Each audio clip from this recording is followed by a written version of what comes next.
Hello, welcome to another great episode of Royal Black and Elite. I'm Lady TrenettWilson. Thanks so much for joining me today for today's lecture. You know, here on Royal Black and Elite, we like to talk about an elevated Black history and time periods and eras throughout our history that really elevated the Black experience. Of course, we also love to study about inventors and business people. And one period that really elevated the Black culture on a national stage was a period called the Harlem Renaissance. So today's lecture, we're going to talk about the Harlem Renaissance and the businesses that succeeded and didn't during that time, and really how, because of the Harlem Renaissance, it really pushed the Black business experience to the front page. What lessons can we take from that today? And so, thank you for joining me. Don't forget to hit like, share, and subscribe. Leave your comments down below about any businesses that you know about during the Harlem Renaissance. And we can all kind of come to a conclusion right now that Harlem is a lot different than from the time period that we're going to talk about in today's lecture. Harlem has changed quite a bit. So I really hate that. And most of the time when you hear about Harlem, you hear about Black wealth and where Black America was the center. And so things have really changed. So let's get into our lesson. Now, the Harlem Renaissance was a time period between the 1980s and about the 1930s, but its heyday was really in the 1920s. Now, this time period is most remembered for the great entertainers, people like Duke Ellington, and also historic night spots like the Cotton Club.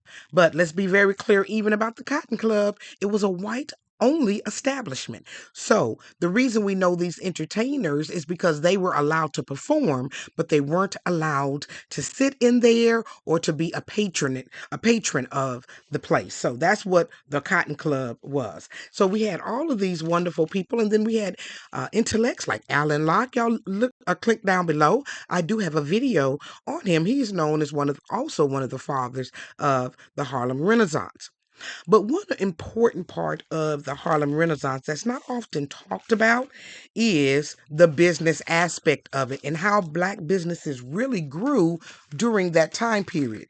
And of course, most people want to hide that piece about us in history, but it's so interesting. And one man I'm going to talk about, his name is Phillip A. Payton Jr. He was the owner of the Afro American Realty Company, and it was founded in 1903. And at its height, it amassed wealth of a net worth of around $1 million in 1920, which would be around $30 million today. So this man was a titan in business during that time period. But again, a lot of times the Black businesses that flourished, no one knew about. And it just brings me honor. I love bringing this history to light for you. So let's get a picture of what was going on then. So during that period, Blacks were moving from the South to the North in something called the Great Migration. And they were moving there because, of course, of the racism and the lack of economic opportunities in the South for Black people. So moving north, here they come from shacks and dusty roads to light camera action. It was a lot going on there.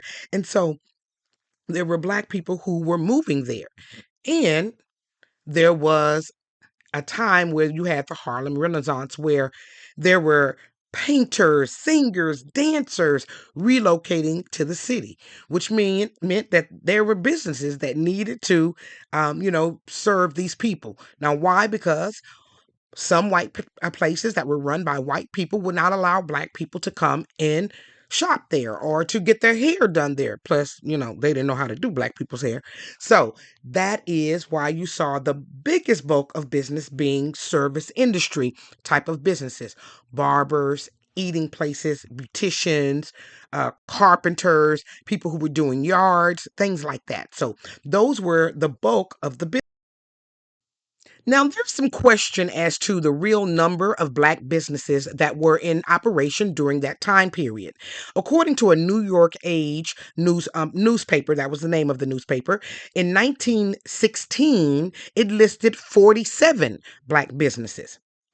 Now, the Sims book, and it was a National Negro Business and Professional Directory. I think it had the more real number, and it published a directory in 1923 that had 425 black businesses. Later on, 700 black businesses. And I think that one was closer because it listed home-based businesses, businesses that provided like hair salons, catering services, and people who did yard work. So we see a lot of that even today. Other successful businesses also included the Lafayette Players Stock Company, and that was a prominent theater company, and it was founded in 1915. We also had a company founded by Magdalena Walker, and it was the St. Luke Penny Savings Bank, and it was founded in 1913, and it is credited with helping 600 black families by the 1920s own property. So come on now. They owned a whopping $60 million in real estate. Black people did in Harlem, New York in 1920s. So when we look at now it being regentrified and not now and now actually black people not even being the predominant race there or not even being able to afford to live there, when you see how it declined and why it declined, we will understand why we as a black community have not been able to rise above other communities because we practice individuality versus collectivism. So when you see these businesses, why is there 700 businesses in Harlem during that time period? So even if it was a million black people there, 700 businesses, that's way out of line. So that means there were a whole bunch of individual people cutting hair, a whole bunch of individual people doing different things, maybe cooking, instead of them coming together, pooling their money, opening a huge restaurant and becoming Lubies, or furs back in the day. So we did not practice collectivism. So I see that as one of the problems as to why we see the decline of black businesses as time went on. Now, I mentioned a person, and his name was Phillip A. Payton Jr. So we talked about Magdalena Walker and the Lafayette Players Company and all the businesses that were happening then. But there was one titan who was there, and this was Mr. Payton Jr. And he was a real estate, owner. He owned real estate throughout Harlem. By 1900, he got a start actually selling real estate for a white company, and they were wanting black people to move there because back then Harlem was considered undesirable. So you had all these people from the South coming up, and they were moving to Harlem, and Mr. Payton Jr. was the black face that they put as a part of their company. Well, it didn't take him long to learn, and by 1904 he said, "I'm going to open my own real estate company." And before even the year was over, he was running 12 buildings, and he owned 4 tenement buildings. Now, his ownership sparked a war with the white real estate agents there. So what they did is they would secretly buy his buildings, and they would put all the black residents out and then move in all the white residents. So what he would do is buy the building right next door and put in all the black residents. Well, then all the white people would want to move out. Can you believe this kind of foolishness was going on in our country in the 1920s? So frustrating. So they got tired of playing this game with Mr. Payton, and they had to sell his buildings back to him at a reduced. But Payton, even though, I'm saying he's a millionaire, he had his challenges for sure. Number one of the reasons that black businesses didn't scale is because they wouldn't loan money to them. So often they had to go to loan sharks or people who were, in the underworld in order to get their money to open their businesses. So that was a problem. And then if they did go to the bank, then they would be charged more. Now, what Mr. Payton also did was he charged black people more each month for their rental. So he would charge $50 more a month. And the black people they were like, "What's going on with this? I don't like this." And he said it was because he was being charged more in the interest rate. So that's why he had to charge them more. So that was a problem. Payton, however, met a sad end because guess what? he was trying to get another loan on one of his buildings, and he had shareholders. So people who had bought into his company, and that's how he was able to buy all of these, apartment complexes and tenements and things like that. And so these shareholders who had invested money in him, some white, some black, by 1906, he was ready to get a bigger loan, a bigger places. However, they said that he inflated the value of his current real estate holdings. And because of that, he was charged. And these people threw him in jail. And he never really recovered from doing that.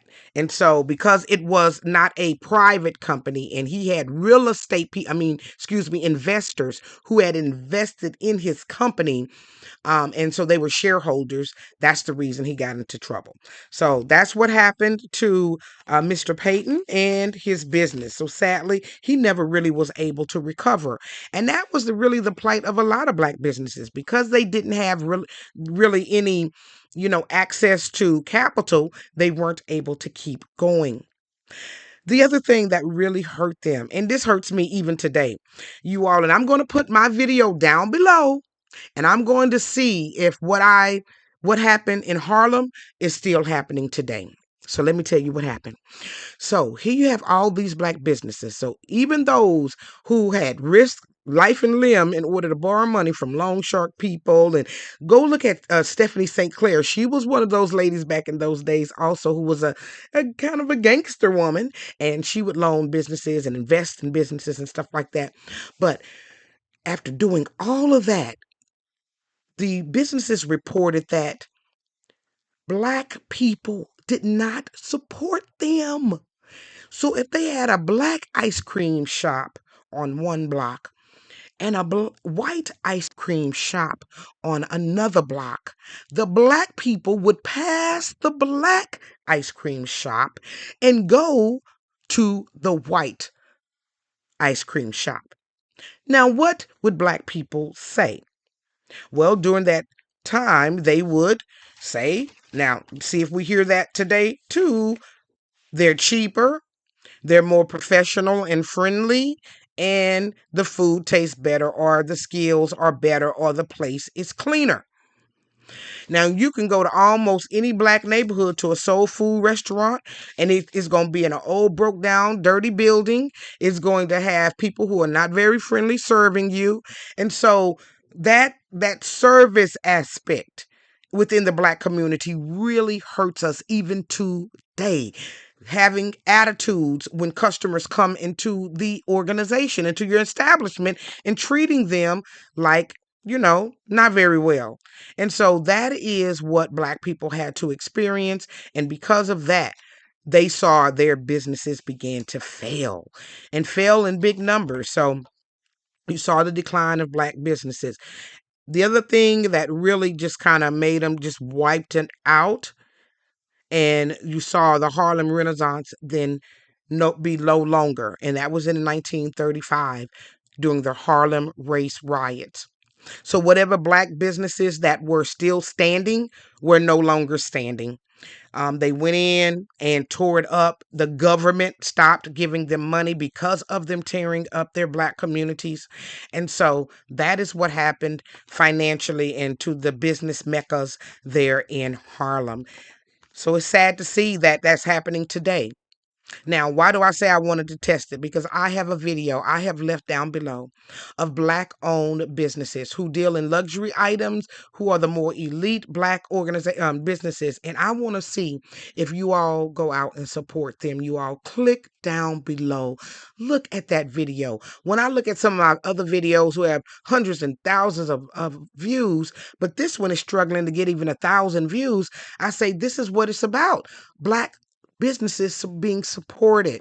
And so would you go out and you support this? And it's not about Target and all the other stuff that we have going on. It's just about, if you want to see black businesses grow and not see what happened to the black businesses in Harlem happen to us today, you have to support us. And so would you click down below and check out those black businesses? So I hope that you enjoyed today's lecture and learned a little bit more about Black businesses during the 1920s and during the Harlem Renaissance, what brought it to an end, what type of Black businesses, and kind of the correlations in what we see today. Again, we still don't have a FERS as a black community with all of these millionaires. We still don't have it. We still practice individuality versus collectivism. And I believe until we learn how to practice collectivism, we will continue to see maybe some individuals reaching success in billions of dollars, but for the majority of Black people, continuing to have small businesses that are failing or barely making enough money to pay their bills. So let's support y'all. I hope that you enjoyed today's lesson. Thanks so much for joining me. And if you want to keep learning, of course, click down below. Now, as you know, my lessons are always for entertainment and educational purposes only, and the Fair Act of Use is in effect. Thank you again for joining me for another great episode of Royal Black and Elite.